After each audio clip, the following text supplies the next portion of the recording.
Well, thank you so much for being here tonight, everybody. And thank you, Chad and Jonathan, for taking the time. I found out over the past couple of years that there's just an incredibly rich history to this amazing park, and we're glad that you could be here to share it with us, both socially and ecologically. So Chad Frainer, the Tom and Nora Hyatt Director of Horticulture, Jonathan Wright, Ruth Lilly Director of the Garden and Fairbanks Park. I'm going to let you take it from here. Thank you so much. Thank you, Brooke. Oh, and by the way, I'm going to tell you to get started and then butt in. If everybody can put your questions in the chat, we will address questions at the end of the presentation, unless there's some clarifying question that needs to be answered. If so, I might gently interrupt you real quick just to get that clarification. Hello, everybody. Chad here. Just this first shot is really kind of important to think about, seeing the park and the city in the background of how important it is to have these urban green spaces, and to have 100 acres of that in the less than 4 miles north of the city is pretty special for us, and for it to be all free and open every day of the year.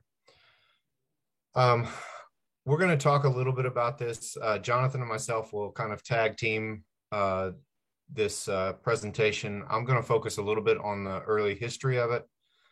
And then Jonathan's going to pick it up a little bit more in our partnership and future possibilities for the park.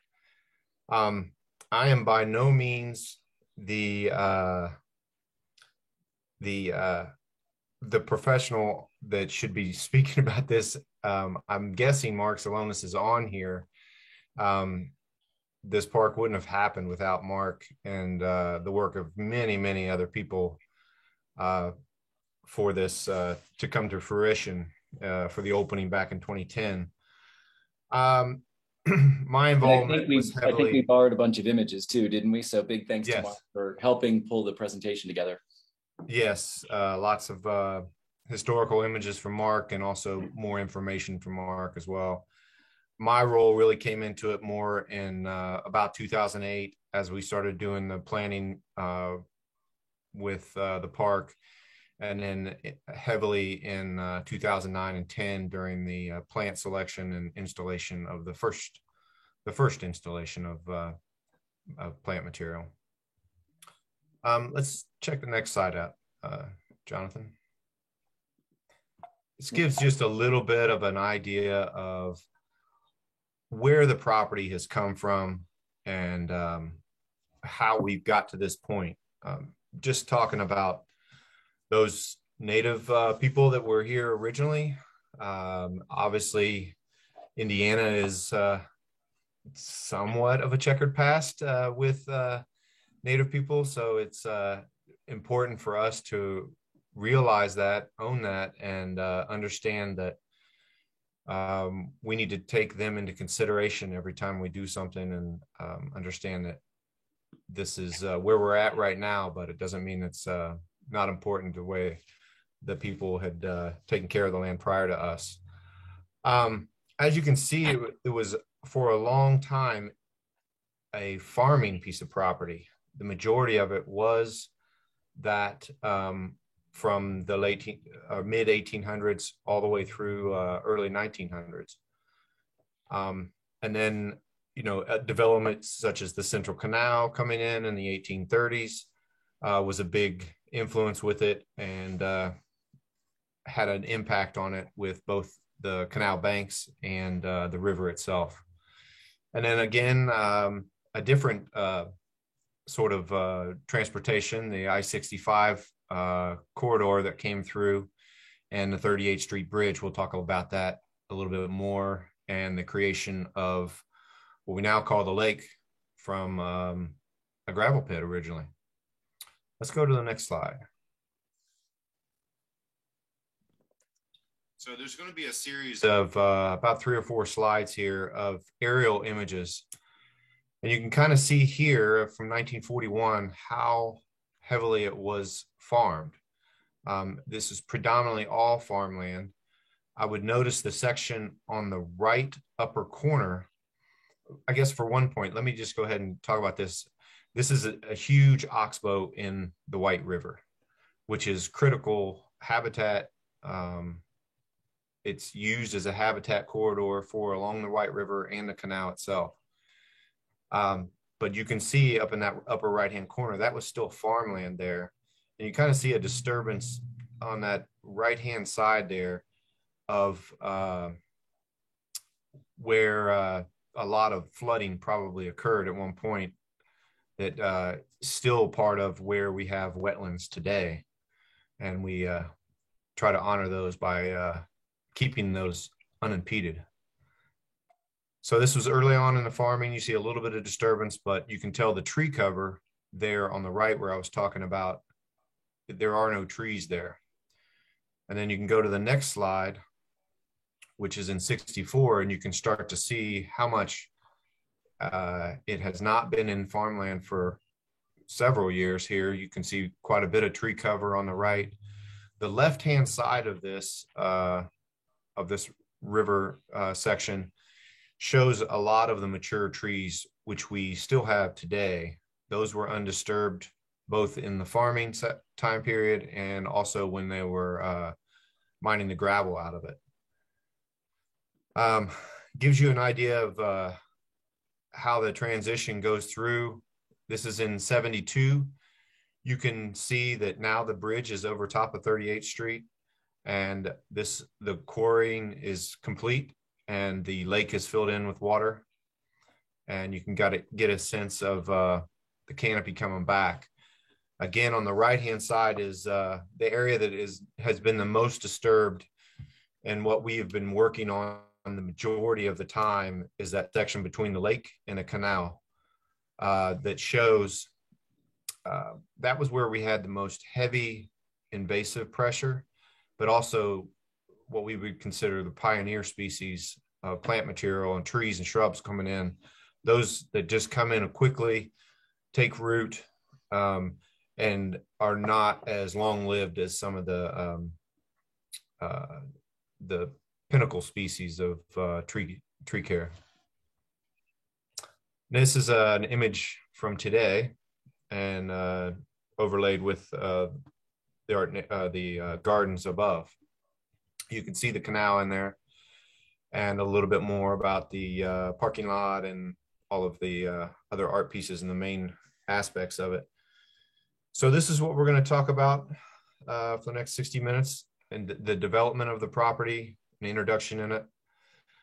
This park started to be talked about in the 1970s after the park was donated to the museum by the Turner Construction. It was donated by the construction company that quarried the gravel for I-65. It was talked about how to connect people to the park because we had nothing across the canal. So there was no connection. Obviously, there was no connection with White River Parkway and the loop that we have near now today. So when I was talking with Mark about this, he said that the first he heard about it was actually in his interview in 1997. Brett Waller, the president, he was the head of the IMA at the time. He was interviewing Mark for the job to take over the historic preservation of the property and the Lilly Mansion and everything else. And he brought this up to Mark, and I was really excited Mark was ready to take it on as a project. So it went from the 70s as being an idea, and then in 98 when Mark came on, they really started to study it a little bit more. And then in 2000 was the first study. In 2000, they did a study by MIG, which is a company, a development company, and they had several people on their board that they used for what am I looking for? That would help to lay out what type of things could happen there and just give us a best perspective on it. And one of them was a professor from University of California at Davis, who utilized this piece of property as an entire semester project. And you'll see a couple images later in the presentation that talks about some of their concept ideas. Go ahead, next slide, Jonathan. This is Marlon Blackwell on the left and Ed Blake on the right. Marlon was the architect for the visitor center, and what I'll show you was the second building that was proposed for this was the experiential center. And then Ed Blake was the landscape architect. Marlon was out of Arkansas, and Ed was out of Mississippi. Originally, a lot of this came through. There were so many people that played a hand in this, but a lot of the ones in the beginning that I would talk with Mark about were Lynn Betley, Michelle Griffith, Susie Sogard, Anna White, Ed Fainel, and many more that really latched onto this and said, we can do this and let's develop it more. So there were a couple different studies done. Go ahead and go to the next slide there, Jonathan. This is a meeting with us, myself here and Krista Fabus, and that is Eric Fulford in the cap there. He is the local landscape architect. Unfortunately, Eric and Ed are both passed away since then, but they were critical. Eric was the local architect or landscape architect that worked directly with Ed. And Ed had an incredible knack for just really visualizing how to utilize this space. Both award-winning landscape architects. Go ahead, Jonathan. Here is some cell phone footage from 05 flood. It's going to probably keep recouping, but what I want you to see is in the very far back is where the river is at. So we're scanning across the lake to the left. In the very back past that sign is the Brown River. And then on the right-hand side, all the water you see rushing out is coming out of the woods. That's coming from the visitor center section all across where there's a path now. So if you've been out recently to the pollinator meadow, that would be back behind us and to the right. But it shows you the powerful forces of water here and why this is a true oxbow in the river. It's because it sometimes comes back. Let's go to the next slide, Jonathan. This gives you an idea of the erosion that happened here. This is me standing here on the right in the summer of that after the flood, and on the left with several people we talked about that were professionals that were helping us trying to understand how we could develop this property without trying to fight the river, but also try to keep the space that we have. We were really concerned about getting the whole outer banks cut off and worried whether or not we would lose that piece of property, that section of it.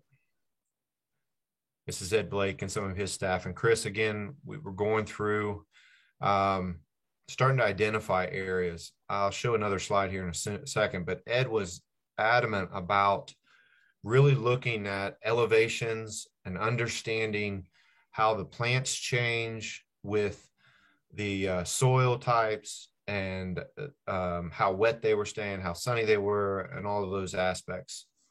Let's go to the next one. This is the map that Ed put together originally. And you can start to see where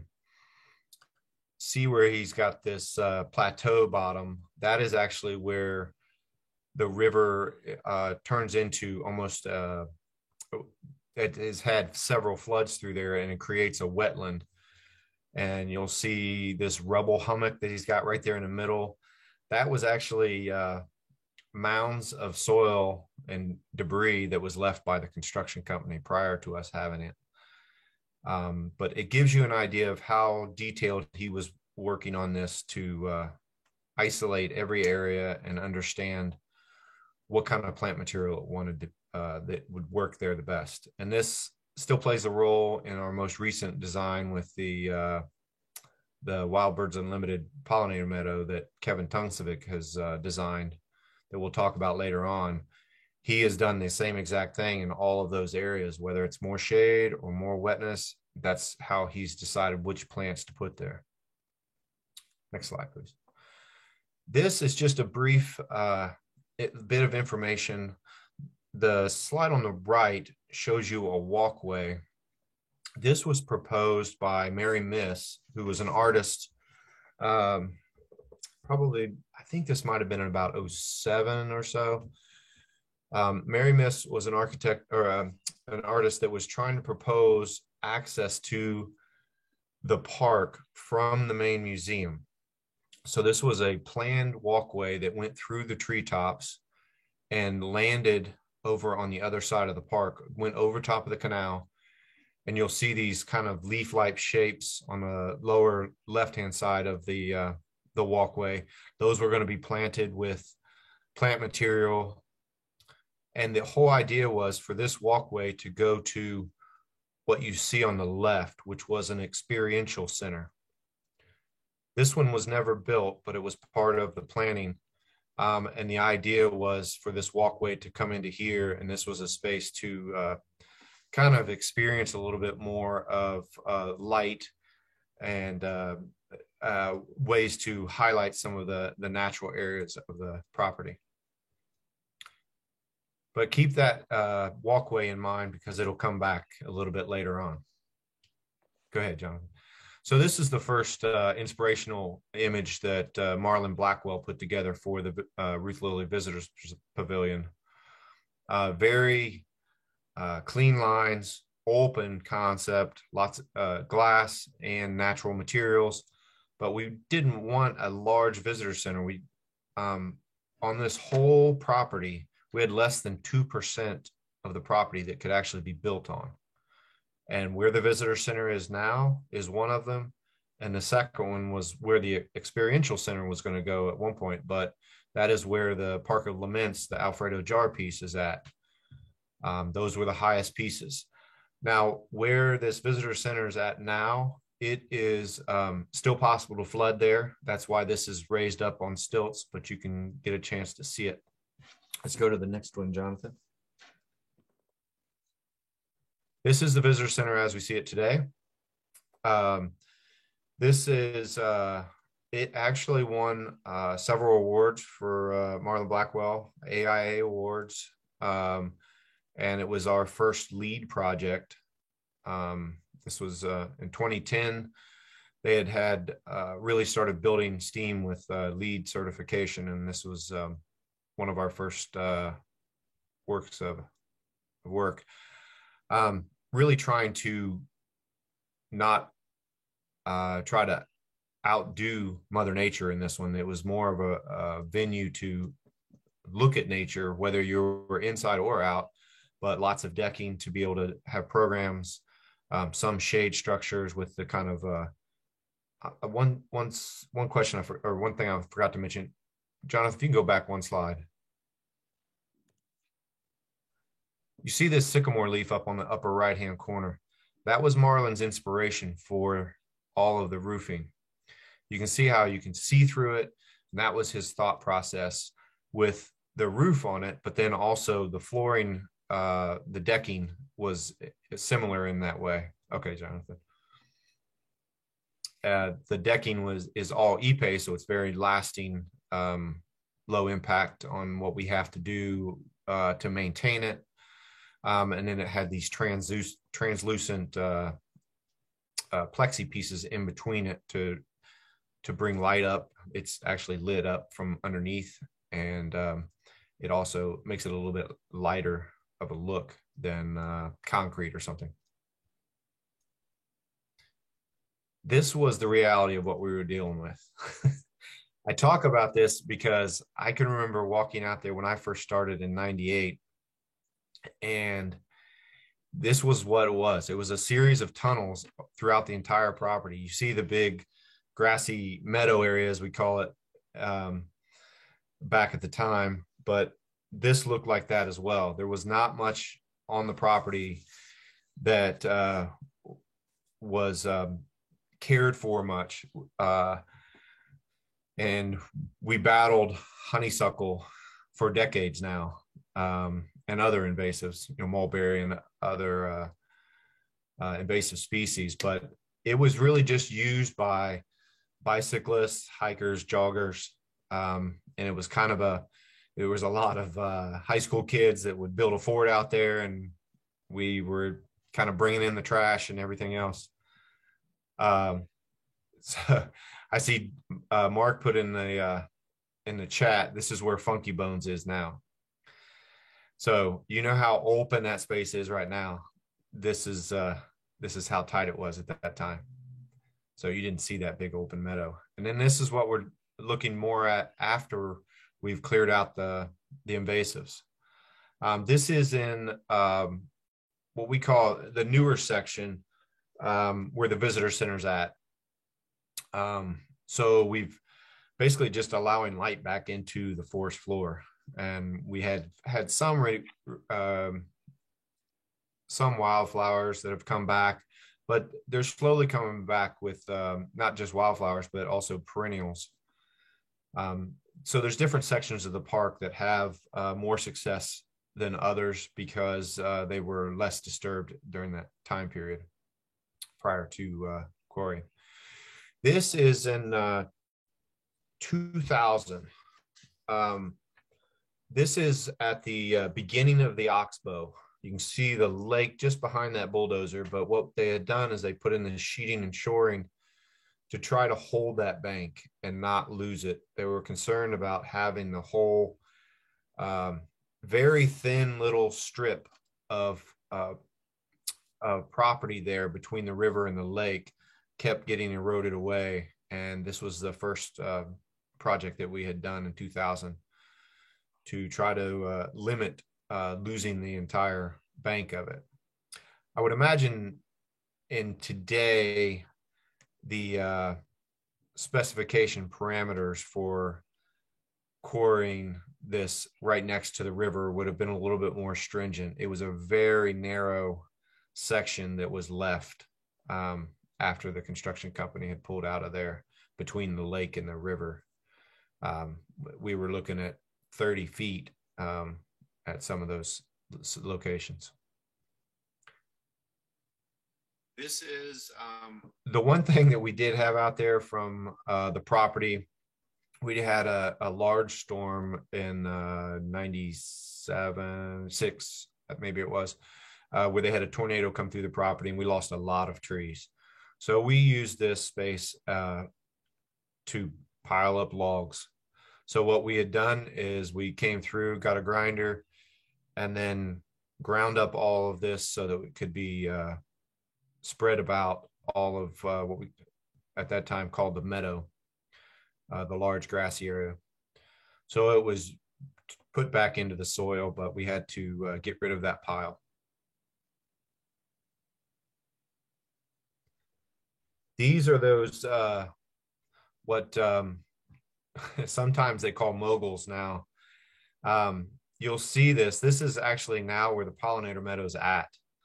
These hummocks of soil are dump trucks where they dump their load of concrete debris, soil, gravel, that from the construction company.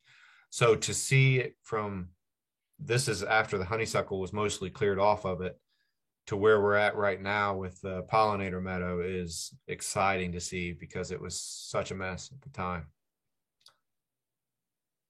All of the pathways in the park were put in by our grounds crew and Krista Favis's time period. So they would cut these paths. We'd really try to work around specimen trees or trees of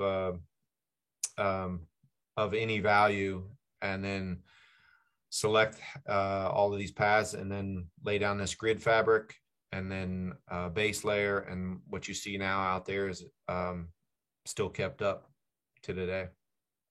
This would have been probably in 08, 07, 08, where we started putting paths in.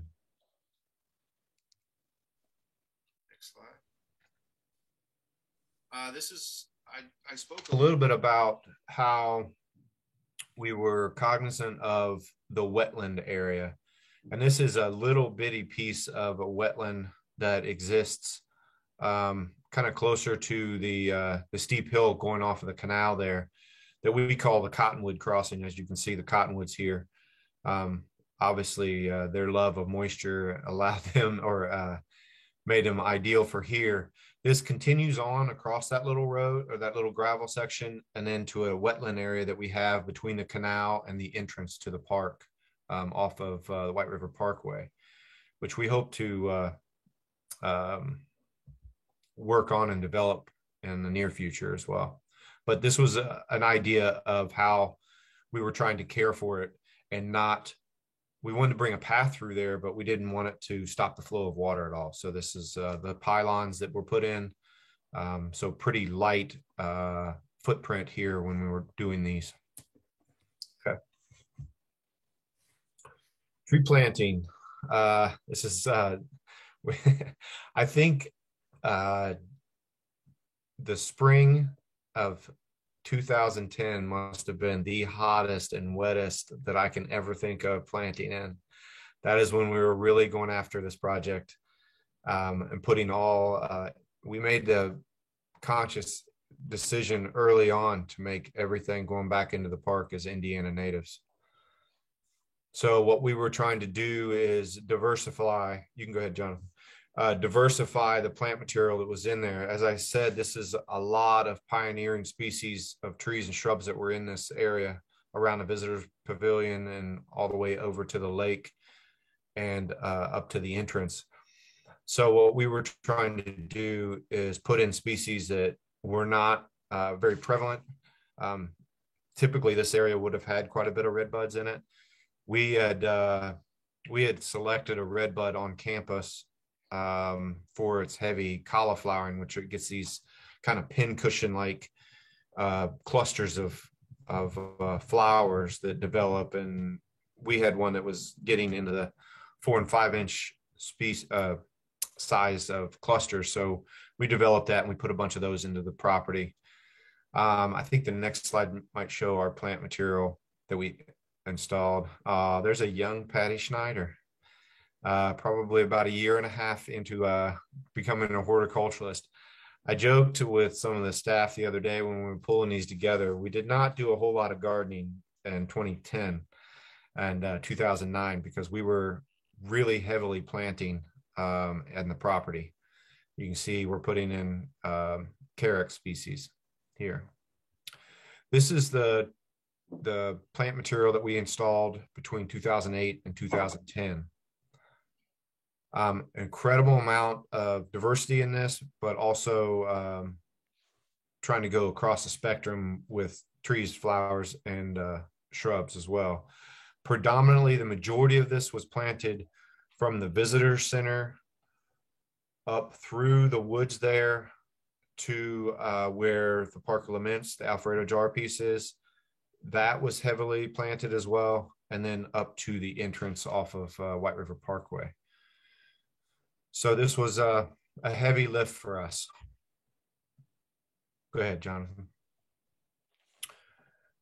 This was one of Mark's solutions that was going to allow access from the main campus to the Art and Nature Park. This was a pony truss bridge that was salvaged out of. Mark tells me it was from between a pig farm. It crossed over Sugar Creek between a pig farm and a roadway. And this is a pony truss bridge that was refurbished and in Mark's true fashion, trying to keep the elements of his history of the state around and utilize them. It's a beautiful aspect. When we tell people to go to the park and go down and you see the Orange Bridge and you go across it, they know exactly what we're talking about. So this was a great addition in 2000.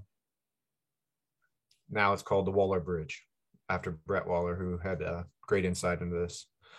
I'm just going to touch a little bit on some of the artwork because that is a big part of the park. This is something that Lisa Fryman, who was our contemporary curator, worked on a great deal. Mark worked on ideas on which artists we thought might work out well for us. we were all kind of gearing towards that Andy Goldsworthy type art material that would be somewhat ephemeral, but it ended up being probably a little bit more international in scope, because a lot of these artworks are from people from around the globe.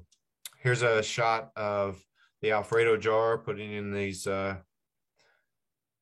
barricades of stone built on site. This, as I mentioned, was a high point of the property, and that was partially because of the debris piles over there. Lots of concrete. You'll still see some to the next to this day. So the idea was to not try to take all that off site and just basically push it somewhere else. We basically built on top of it and kept it there. And so this was probably the piece I worked with the most with the artist. Alfredo Jar, I did not know him at all. It was brought to me, and they talked about me working with them. The idea of this piece was a park within a park.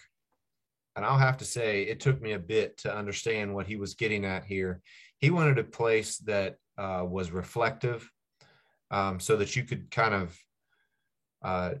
look at yourself and gather your thoughts without having to. It's easy to go out and see this beautiful lake or this incredible vistas, but when you're surrounded in nature and you get a chance to reflect on this stuff, it focuses your mind a little bit more. And this was what he told me when we first started. Was I wanted to look like it just got swallowed up like an Amazonian ruin. So he wanted it all to be covered. He wanted to use this native limestone rock in these cages. They are used a lot for erosion control and flood protection. But so he found some scenarios with this, and it was also a good material that was a little lighter than concrete. Lots of places to sit. It's starting to get more shade now. Seeing this so young, it's kind of funny to think back how small this stuff started at. Go ahead, Jonathan. The initial concept for the cottonwood, or the tulip tree that we ended up developing for Chopstick. This was the concept. This is a couple images of. They worked directly with a logging crew that was already slated to clear a forest for logging, and then they actually shipped this whole to the property. And you can see here on the right hand side, they were actually starting to peel this bark off so that that could be used on the outside for shingles of the Chopstick. So it was meant for an information station along with play with swings and tables and things. Here you see it shortly after installation. Indy Island was a unique concept where somebody was living in the island. We had several different artists and residents that stayed there for the summer season and worked on different projects. This one, they were trying to grow plant material next to the island. It was interesting. I think the next image might show it. They didn't have electricity or anything else, so they actually had a little bike in there that they would ride to get enough juice for electricity to listen to the radio or anything. Stratum Pier. This was actually a piece that, again, they tried to focus on the aspect of the property. You can see a great blue down on the left-hand corner, but this pier was derived from the topography maps. As you start to see these layers build, that's how this was laid up and built, was to replicate the topography. Next slide. Jeppe Hein had this idea of having these bench around the lake that kind of pop up and go all the way around the lake, where if you haven't followed those, you can go and see them. And some of them are actually benches you can sit at, and some of them are just meant to be funny, to where you're probably going to get a picture with a little kid on one, but it's probably going to be a bench like this. Funky Bones, very popular. Again, wide open in the meadow there. 2010 was the opening. The Fairbanks Foundation has been incredibly generous with us and supportive of this project. You can see a lot of the opening ceremonies here, and we train garden guides to do tours out here, and hope to continue expanding this program. Next slide. Partnerships. I'll just talk a little bit about Butler here. Butler's been with us from the beginning. You see Becky Dolan on the right, professor there. She had done the original floral study on the park. So we had one done in 2000, and then again in 2021, which will give you some of the comparisons there later on. But we also worked with I know Travis Ryan, I believe it was his name. He did a turtle study on the canal. This was a study on the left where they were trying to see how many, toads and frogs we might have there. So they would go up to this little barrier and then just keep running down the edge of it, and plop, they'd go in the bucket. And the Butler students would come out and check these every day and record it and then let them go. These were just out there for a short bit to get the studies and get an idea of what was out there. And then later on, we actually worked with them on webcams that went from all the way through Indianapolis, all the way up to Chicago, where we had these game trail cams, and we would get pictures of what wildlife was running through there.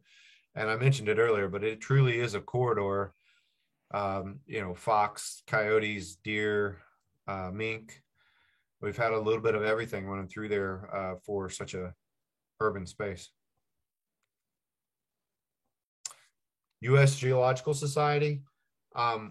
We got really lucky with this one. Scott Morlock was the husband of one of our seasonal gardeners, and he came out and helped us a great deal. This is a bathymetric study of the lake, so we can understand the depth of the lake and how the water flows. And they created a lot of models for us. I think the next slide shows us a model. So they were showing us models of flooding and everything else. You can see here, this is one of the bigger floods that it's hit, really the Midwest in general, in 1913. But you can get an idea of the depth that it was underwater. You can see even the lightest of blue between 5 and 10 feet. Pretty much the whole park was covered except for that little brown area on the bottom right there. You can see that blue streak that kind of runs through the middle. That would be where the wetlands are at, and probably an older pathway of the river before it banked out and went farther. But that's great. And Mary Miss, we didn't end up doing that project where the walkway went all the way out to the park, but we did have her back. And this is one that we did this is around the lake and throughout the property. We had these mirrors, and you could see, basically you see yourself, but it would give you a fact. These are all the high level marks for the 1913 flood. So it gives you an idea of where this was at in relation to the park. This is right off of the main area outside of Alfredo Jar with some of these marks. And Mary Miss, this was a critical time in 2011 where the community really started to build. We worked with Tim Carter at the Center for Urban Ecology with Butler, and he worked with Mary, and it started to understand a little bit more about trying to get the community to understand where the where their water goes to, where it comes from, and why it's so important to take care of it. It really, I think it was probably some of the initial working groups that now work with ROW, Reconnect Our Waterways, that the Lilly had granted some funds for originally, and I think CICF. These are a couple of the plans that the MIG grad students, or I'm sorry, the Cal Davis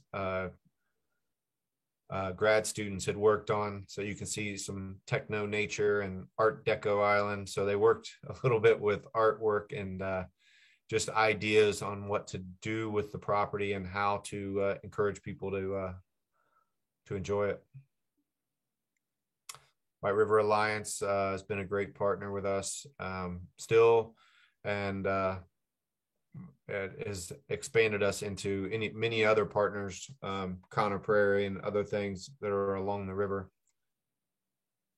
Center for Plant Conservation. This is that Mike there? I can't tell if that's Mike from away or not. But we had really started to work on ways that we can preserve what we have, and then helping others conserve the plant material. Next slide. Jonathan, you want to take it from here? Absolutely. So we're, thanks, Chad. It's fantastic to see all these old images, and thanks again to Mark for sharing so many of them. As Chad said, and I'll introduce myself partway through. Again, I'm Jonathan Wright. I'm the Ruth Lilly Director of the Garden in Fairbanks Park at Newfields. I've had the joy and the honor to work with Chad and our incredible team here for the last 6 years.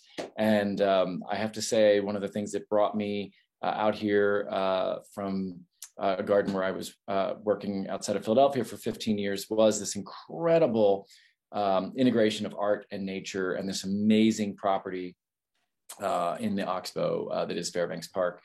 And one of the things that I really loved so much about getting to work with everyone here is how amazing everyone and this community is to jump in and support and rally around incredible projects. And so this is a fun video of a webcam that is supported by Wild Birds Unlimited.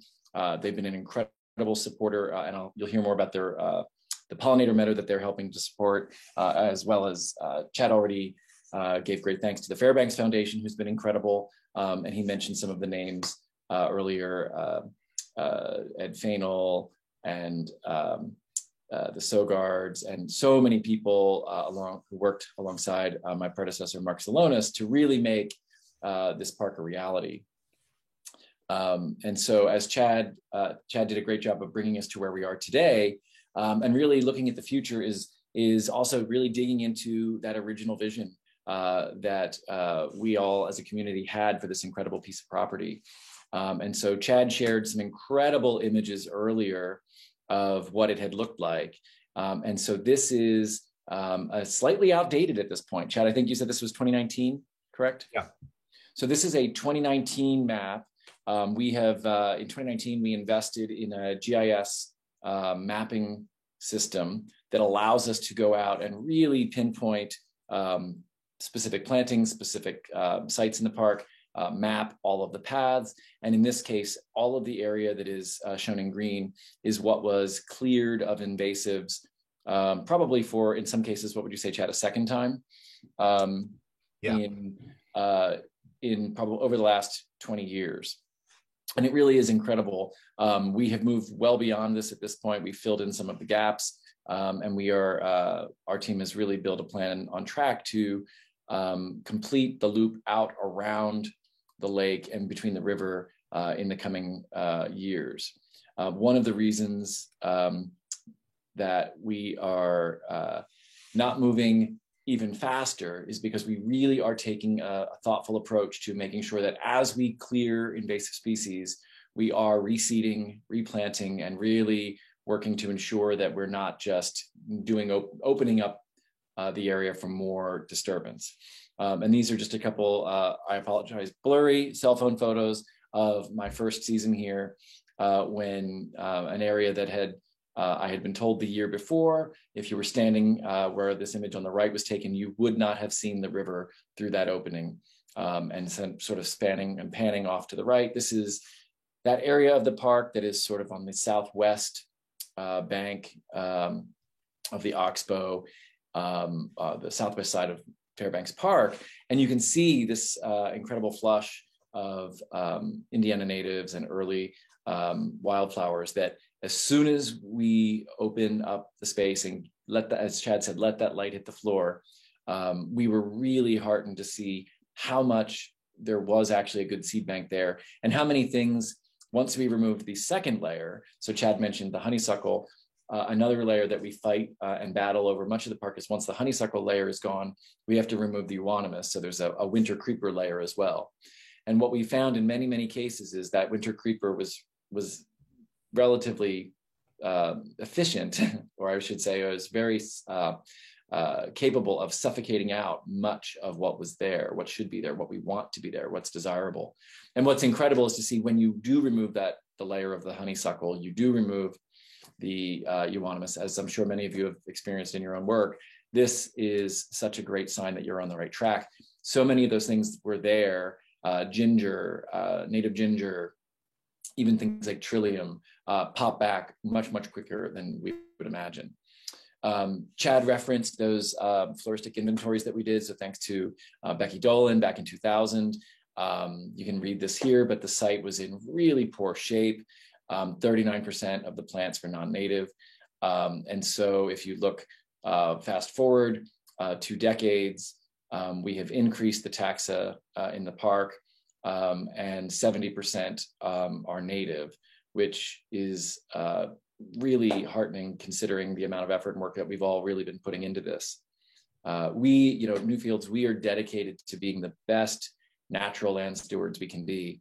And to have this ecologic inventory that was done in 2021, big thanks to Kevin Tungskevic and the team at EcoLogic for doing that year-long study for us. And I think the quote that our team pulled together for this slide, I leapt out of my chair when I saw this, when I read this, that the numbers indicate that, this property has profound importance as a natural area. And given the disturbance on the site, we're making good headway. So it's always good to get positive reinforcement. Chandler Bryant here, and one of our partners from the Indiana Wildlife Federation, we did a major erosion mitigation effort to maintain access around the lake so that our guests can actually experience the opportunity of walking on that narrow strip of land between the White River and the lake. So the place behind Chandler and our colleague here at Indiana Wildlife Federation in this image is the area that had been very, very seriously eroded and dangerous. And we had unfortunately had to close this area of the park off for a couple of years while we did the research, worked with local engineers and some partners. Big thanks to the Nina Mason Pulliam Charitable Trust. We joined their partners for the White River on this project, as well as the Fairbanks Foundation and a few private donors who were incredibly supportive to make sure that we could reestablish this trail, because not only are we about being the best environmental stewards, but we really want to be able to foster meaningful interactions for our guests, for the community in the park. And so this was a very, very happy day for us when we could take down that construction sign. And you'll see we took an opportunity here through interpretive signage on the right to explain the project, the process, and what was going on, as well as the history of the site. And then as part of this project, planted back nearly 200 native trees and shrubs and thousands of native herbaceous plants. Another incredible opportunity that we're so excited to unveil or begin blooming for everyone this year is the Wild Birds Unlimited Native Pollinator Meadow. As Chad mentioned, that is an area where there was extreme disturbance during the history of the site. And you can sort of see that rough terrain in the clearing there. And that is all of those hummocks of gravel and spoils from the quarry and construction timeframe of this park. And you can see the image on the left. When I arrived here 6 years ago, in the summer, you could not tell we had a lake in our park. And guests to our Fairbanks Park didn't know the Lily House or the garden or the IMA existed up above the hill. So as part of a long-range master planning exercise that we undertook about 5 years ago, we went back and looked at all the great work that Mark Salonis and Chad and all of our colleagues that have been working on our incredible property in the park and the garden and museum over the last decades. We pulled all of the previous planning together and recognized that this most disturbed portion of Fairbanks Park here was in the exact viewshed between the house and the lake. So the Lily House having been gloriously restored in the early 2000s. And so returning a view, while there would not have been a lake there in the early 1900s when the home was first occupied by the families who lived here, bringing back that open view and out to a lake now, and taking an opportunity to diversify the plant habitats and the opportunity for wildlife out in Fairbanks Park. So in that clearing, we did some test planting. So you can see some little pockets of color after we did the initial clearing. There were only a couple of trees of value in this site. When we did the clearing, there was one cherry, there was a black walnut, and we worked with India urban hardwood. And so those, and there were some really nice sized black locust, and those had been milled and turned into furniture for the park staff offices, benches for out in the park. And the scraps, even the scraps that weren't big enough for furniture, have become cutting boards and serving boards that we can sell in our gift shop. So we do not remove trees without real serious consideration, and we try to make sure that that organic matter doesn't leave the property, even when we have to make those hard calls. Jonathan, just one point on that last slide. If you can go back to that, you can see that soil pile there in the middle. That was actually a section that we decided we wanted to open back up. That is kind of that section where the water would flow through during floods. So that opened back up that true line of where the wetland would be. So that was one where we decided to take out those piles and spread it out so that we can not block the water up. Thank you, Chad. That's a great point. So we really did decide, it was very intentional to leave most of those spoils piles or those hummocks to sort of tell the story of the site. But by removing a few of them and moving that soil around on site, really facilitate restoring some original water flow on the property. And so this is the beautiful plan from Kevin Tungskevik. It is unbelievable. It has over 35,000 forbs that were planted. 41 trees were planted along the edges and understory, 92 native shrubs. This was just the initial planting. We are going to continue to monitor this, thanks to a generous grant from the Fairbanks Foundation to really bring this to life, and from Wild Birds Unlimited. Jim and Nancy Carpenter, the founders of Wild Birds Unlimited, have been incredible supporters to ensure that we have ongoing funding so that we'll be able to staff this and maintain this and get this off to a really solid start, as well as maintain it into the future. Talking about partnerships, we couldn't have done it without a ton of incredible volunteers. I see many of you on this call, so great to see some of you. I apologize, I can't see your faces while I'm presenting, but I saw you as we were joining this evening. So many people came out to help plant, big work groups, school groups, student groups. And so this was really the summer of the pandemic that we were putting these in the ground. And we're so grateful because we could not have put over 35,000 plants in the ground without a lot of incredible, ambitious help. You can see those test plots there that are already from the year before that are already blooming. What was incredible was we started this planting in July, and we completed it by September, and there were things blooming. By the time we were finished planting, some of the initial plugs that we had put in the ground were already starting to flower. It's really incredible how fast the plants take hold. And so we call it the Wild Birds Unlimited Native Pollinator Meadow. We really do want people to be able to interact with this. So there is a hard packed gravel path that meanders through the center that is allows for as much accessibility as really possible out in a large open park without doing hard asphalt paving. We've also added meandering wood chip paths that go through. So to foster this interaction for our guests, and the interpretation that will go out there will tell you about the plants, will tell you about some of the pollinators that are really common, but also has links to some of our partners' websites and information so that you too, as a guest, can participate in a bird count or a pollinator count through our GIS and sort of participate in citizen science and contribute to what we're learning about this incredible site. So I could go on for hours about all the incredible work we're doing to restore the native plants in the park, and our team is so excited about that.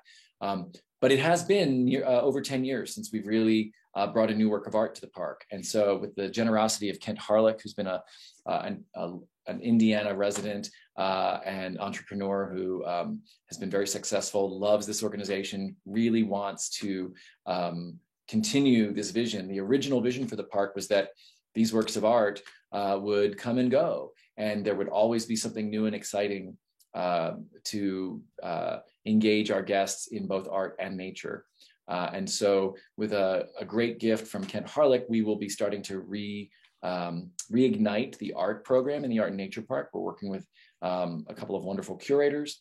So as Chad mentioned, that piece Chopstick that you see on the right of the image there with the swings that was made out of a tulip tree, you can imagine after a decade of being exposed, loved by the public and exposed, it won't last forever. So we're already working on the piece that will come and replace that in the next year.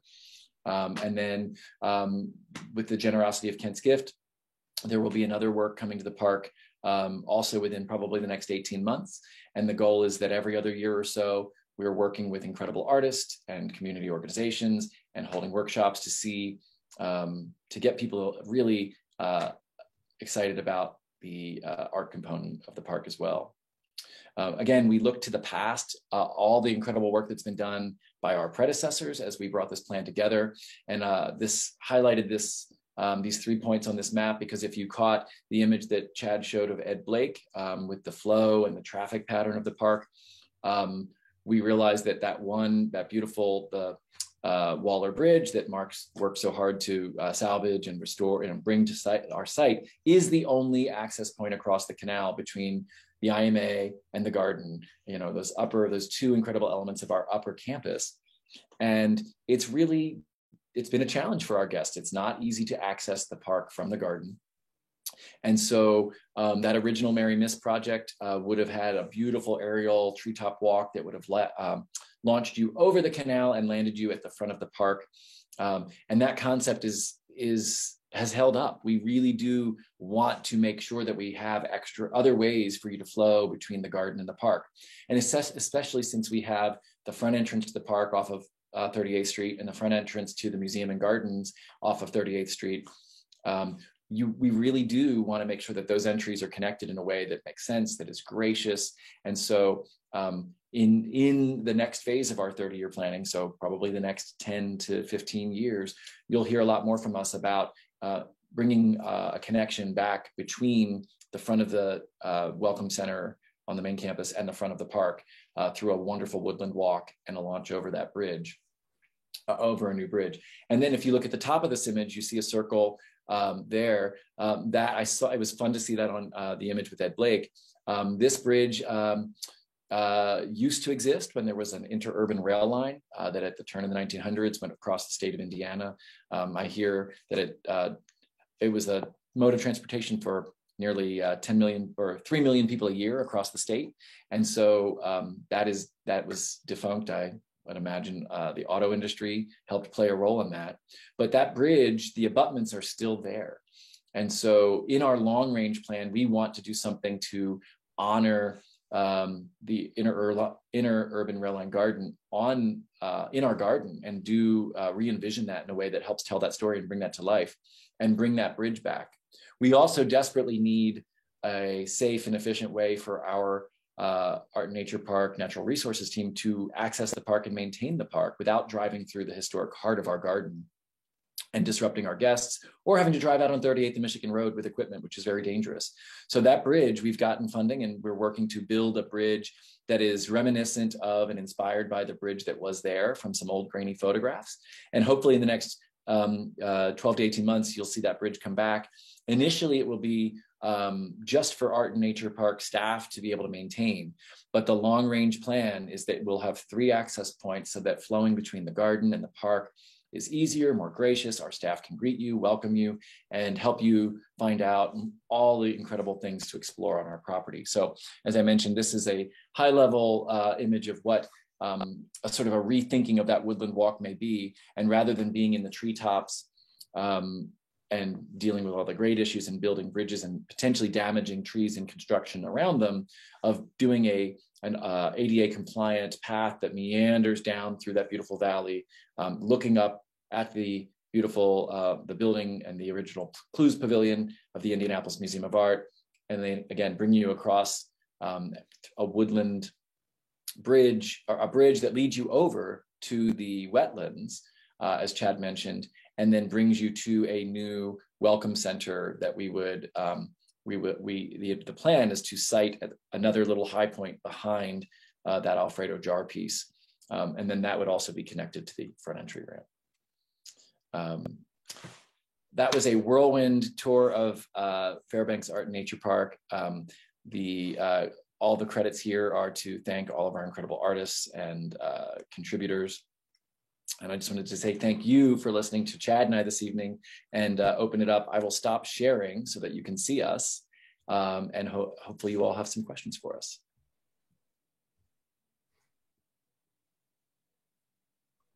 You're on mute, Brooke. Speak loudly, but thank you for that whirlwind tour. That was a lot of information in 1 hour, and it's great to see the evolution of the park. There are some messages in the chat, or some questions in the chat. So Sue asked, are the results of the Ecologic 2021 survey entered into the DNR Heritage Data Center? That and the earlier survey would be a great demonstration that things can improve. Thank you, Sue. Chad, have we been a part of the DNR Heritage data before that you know of? I don't think so. So Sue, if you have any info on that, I mean, we'll look that up, and we'll check in with Kevin and the Ecologic team. It would be great to get those 2 pieces of data entered. So thank you for thinking of that. Sue, do you want to unmute and add anything to that right now as far as pointers?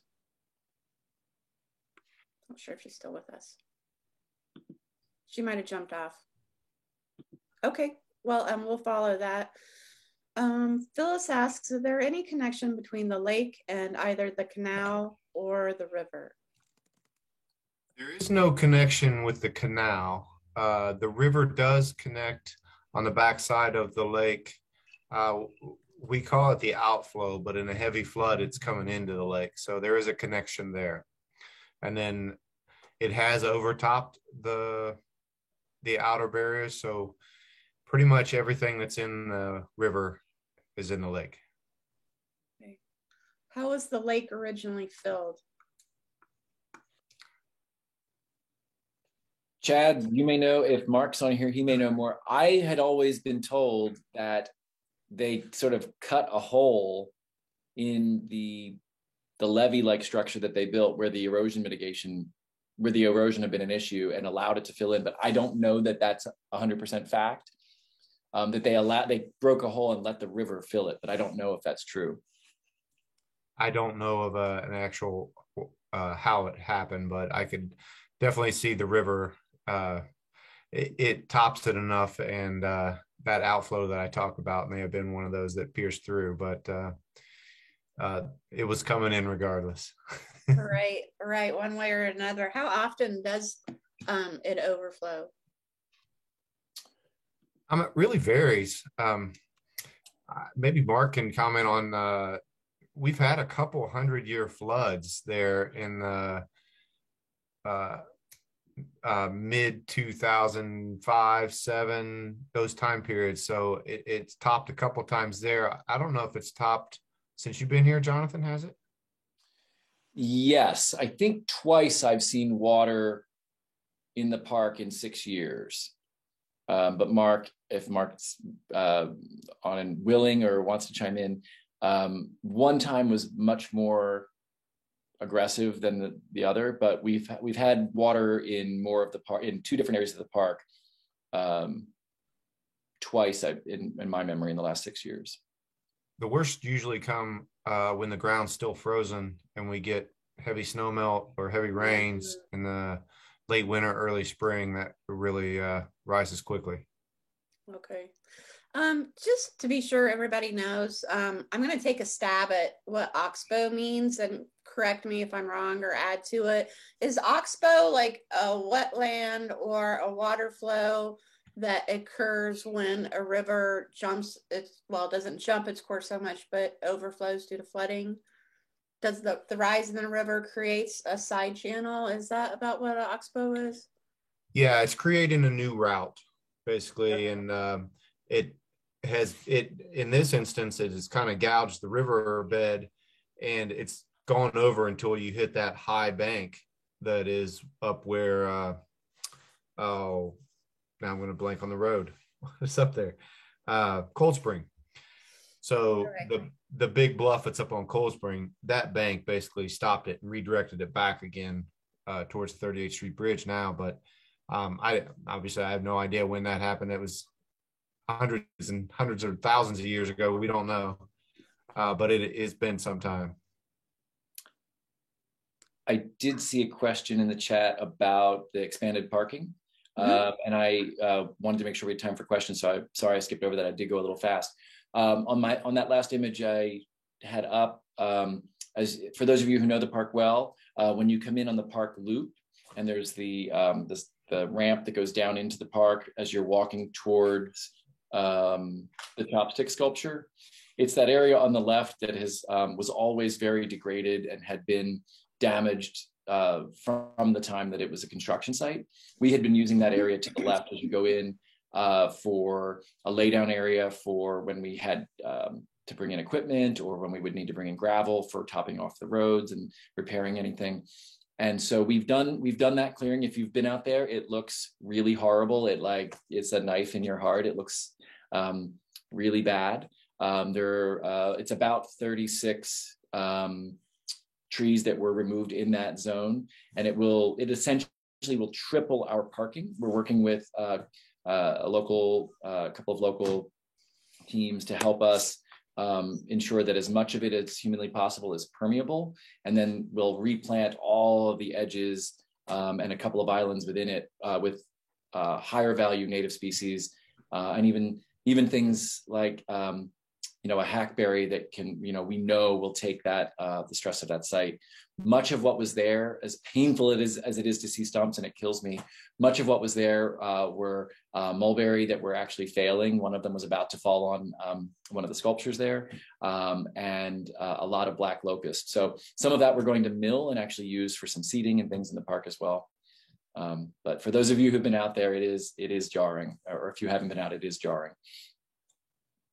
And I believe Greg made the point also, the plan that you just mentioned, to have some of that milled into pieces that can be installed out there. So I look forward to seeing that work as well. Great, thank you. Mark has a comment in here regarding the flooding, that it happened at least 6 times in his 18 years there. Okay, Ruth is asking, how do you control the erosion shown in the one photo, that extreme erosion you experienced? Well, what we tried to learn from it was not to try to fight it as much, and try to redirect it and reduce the amount of velocity it gets. We'll see what happens when we get a really heavy flood again. But we were trying to make things not so much of a fortress, but more of a sieve. For lack of a better analogy, that will hopefully, with more plant material that's established, that will help as well. Great, thank you. Mark commented again that in regards to the lake filling, it's believed it filled in on its own from springs and from river water just leaking through the gravelly soils on the north edge. So that makes sense. Thank you, Mark, for adding to the presentation. We really appreciate it. And then Ruth has another question asking, I like the design of the visitor center, wondering how it is used primarily. It's a stunning building. Thanks, Ruth. It is used. It's one of its most important uses. It's a very important one. It is restrooms. It is the only restrooms out there that are in an actual structure, not portable, portalets. And then it is used by our summer camps for engaging groups of children. It's, in all honesty, though, it's a nice shelter for guests to get out of the weather, get out of the sun. It's a great opportunity to see what's going on in that bird feeding station from sort of a slightly distance, so the birds might not know you were there. But it is underutilized, so we have some plans in the coming year or so to work with a few groups and activate it with a little bit more interpretation, so it becomes more of a learning center and an interpretation center for the wildlife and the plants you see in the park. Thank you, Jonathan. I can speak for INPS and Purdue Extension Marion County that we'd sure like to help you utilize that. We are very excited about your willingness and excitement around that as well. Yeah, there's a lot of it. So thank you. And on that note, everybody here tonight, look forward to future programming with INPS out there. In May, we'll be doing a Wake Up Woods hike for those of you that are members of Central Chapter. We are rescheduling the Winter Tree ID hike that had to get canceled due to ice. So that'll be coming up soon. And we look forward to being able to schedule some more work parties out there. So thanks so much, you guys, for taking the time. Of course. Thank you all. Be well. Thank you.